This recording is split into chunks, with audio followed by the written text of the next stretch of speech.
So I've sanded, or sand all of these ones. This is still the rough sand. I'll do another sand just to get them a little bit smoother. And I've just done the first spotted gum one. That was really way out, and I've just flattened it now. It's much better. I've still got those ones to go. So it's about to rain, so I think anyway. I'm just doing it out here. Good, it didn't stick. Okay, it's actually starting to spit already. Okay, well these two pieces are glued together. Okay, it's going to pour. I'm going to grab a spotted gum. Put that in there, like that. And then I get my pencil. And while this is, I'm sure I've got this, it's just touching that bottom part, so I know it's in the right angle. And then I mark it with my pencil. Try and do this with one hand while I'm filming, which isn't easy.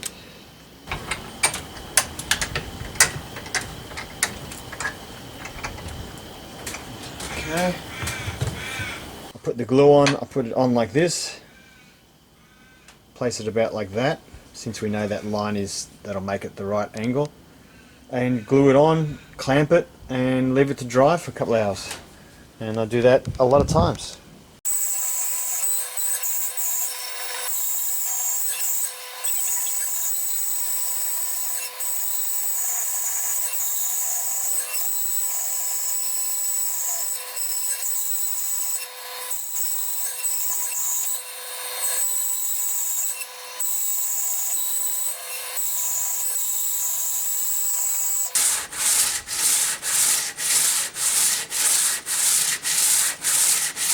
Yeah. When I move it along to this end, I do have a low...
But it's annoying when you spend so long.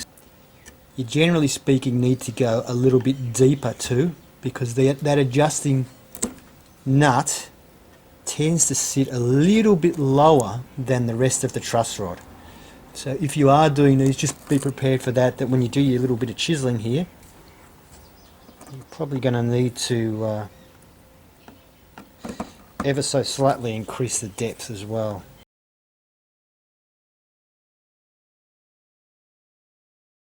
Alright, so I think you're still on screen here. We'll see if we've got a fit yet.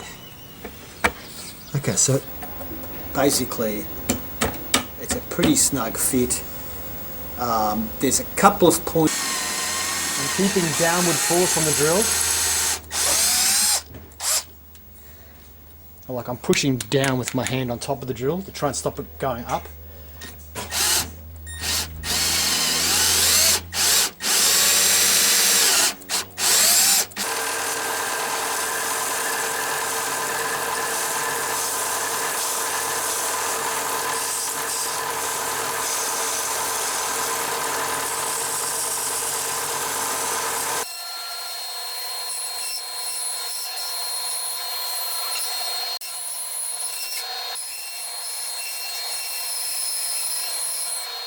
Like when I cut through the spotted gum, I would have to have the thing lined up straight, and then as soon as I hit the maple, I would have to tilt it, because it'd start like hoeing in this way, and I'd have to tilt it out, and then when I hit spotted gum I have to straighten it up again, so I was finding I was having to do this zigzag every time I hit a different timber.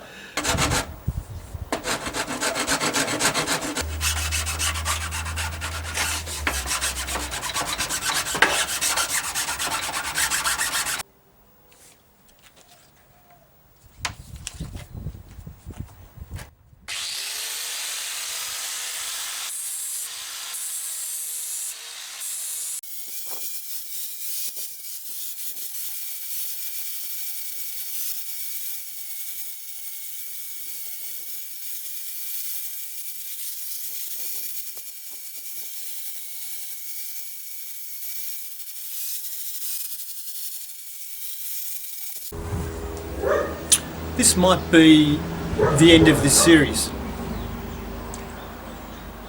I said I'd finish for today and I was about to put the guitar back in the shed, or the neck back in the shed, and I noticed that the template had started to lift off at this end. So I thought, I wonder if the neck has moved, which there's always a chance the neck will move when you do it. And it's moved an insane amount.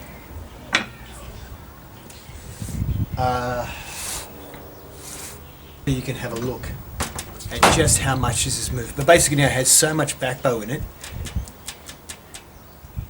I might have to bin it. That's a lot of back bow.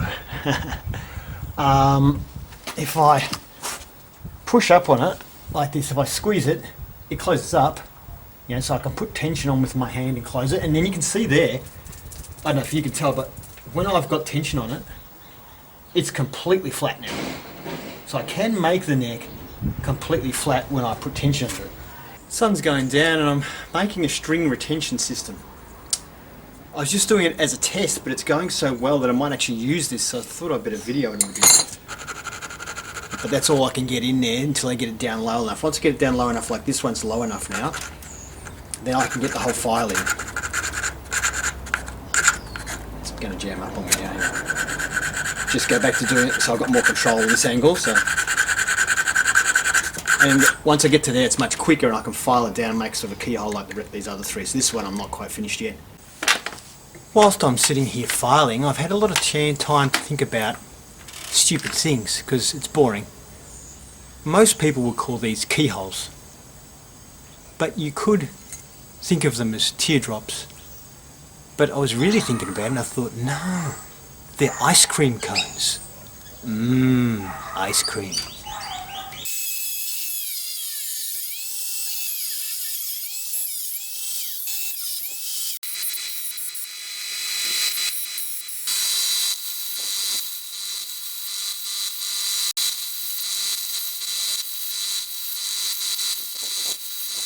I got sick of holding a little piece of aluminium in my fingernails to sand with, so I used the Lucy's trick to put it onto a block of wood. Praise be to Ben.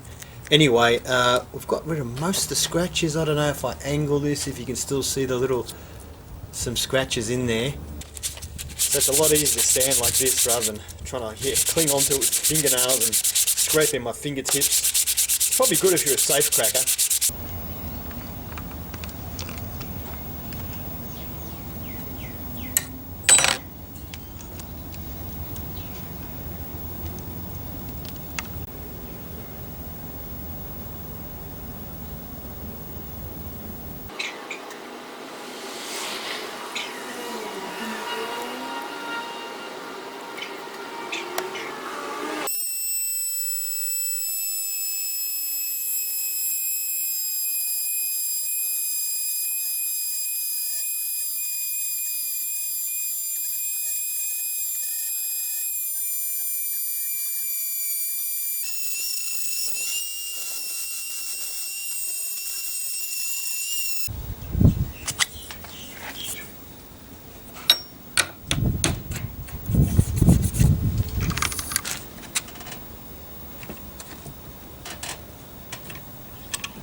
our almost straight cut. Alright, I've just drawn a line on there which in theory is going to be the location of the 0 fret. So these need to go almost up to the 0 fret.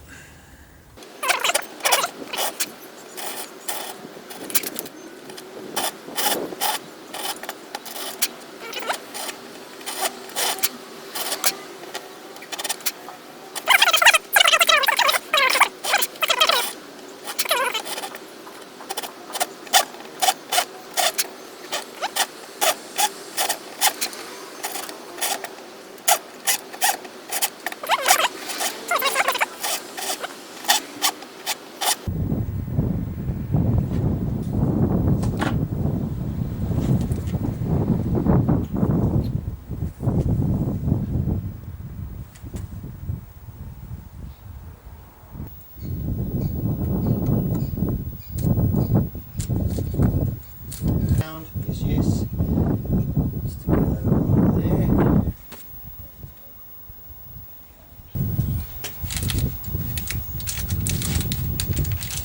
The ends move offline. Alright.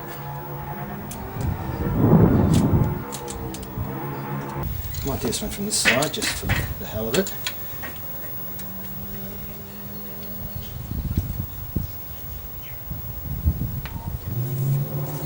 But I will anyway.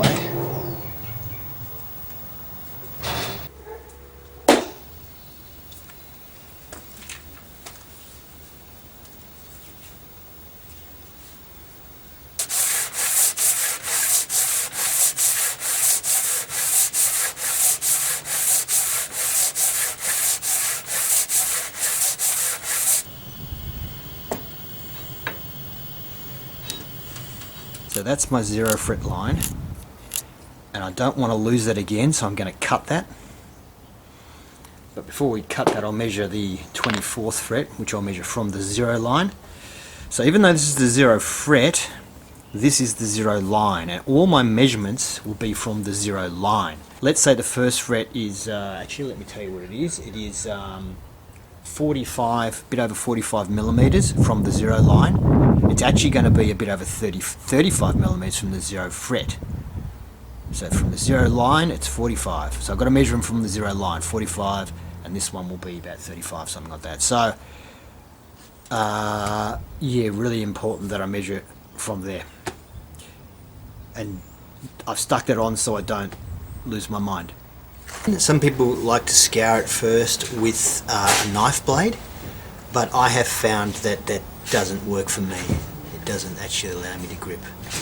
So if I can put a little notch here first, whoops.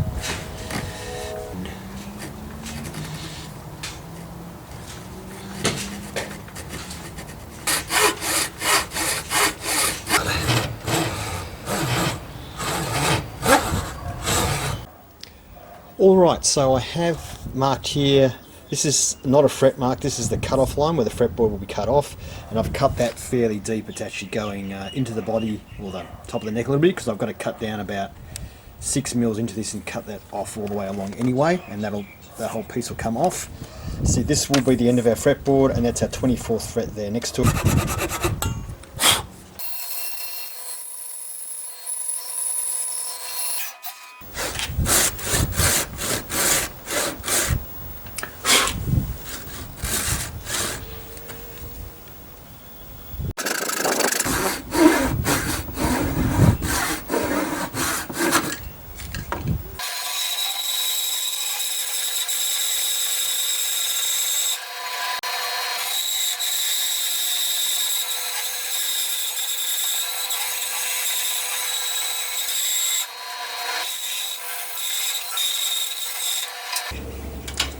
After breaking 2 router bits, trying to do this, I'm now too scared to use a router bit on it again.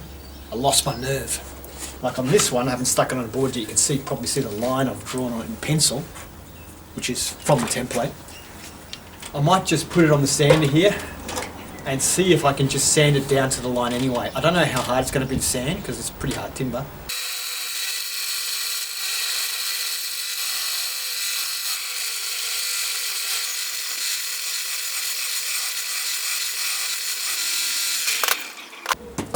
You might be wondering, don't I ever slip and hit my hand? Yes, I do.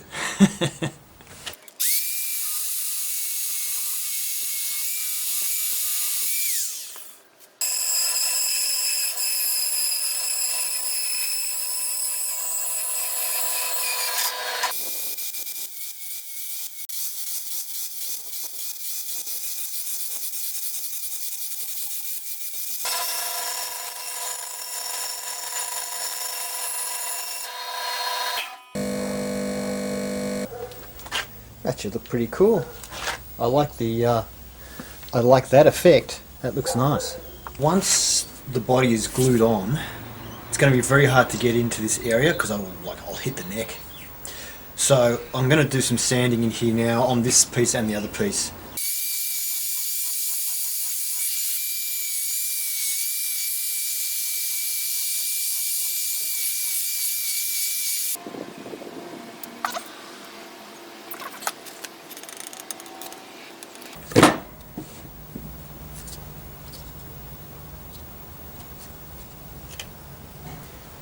Body looks good there. So you can see now what's going on. So I've just tried, these bits of timber are actually fairly heavy, but I've used them for weight to help push down because I couldn't clamp it.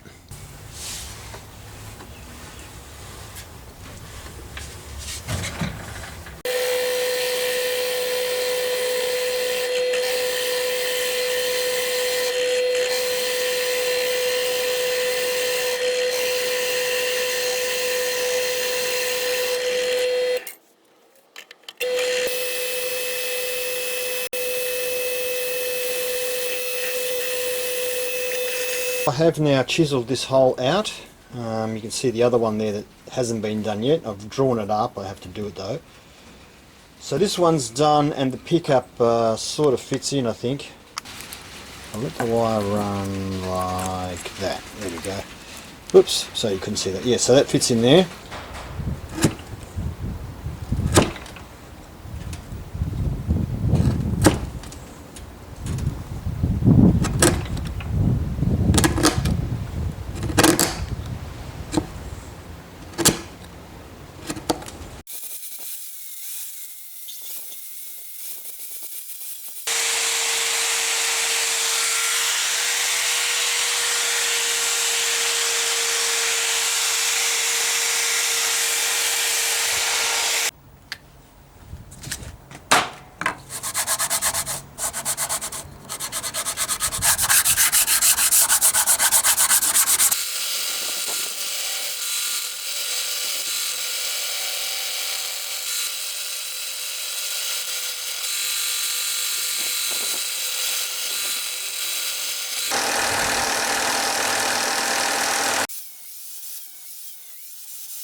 Well, the sun is going down. I am covered in sawdust. In my eyes, I don't even know I had glasses on. But we are starting to get some shaping going. Well, that concludes today's episode. Thank you for watching. As you may know, this is a highly experimental neck design. And will it survive this neck? Well, spoiler alert, in the next episode I am dealt a highly devastating blow. Can we recover? Anyway, I think this is going to be about 3 episodes. Thank you very much for watching this. I hope you enjoyed it, and if you did, please consider giving it a thumbs up. And if you'd like to see more guitar building and woodworking type stuff, feel free to subscribe to Cheapskate. Have a great day.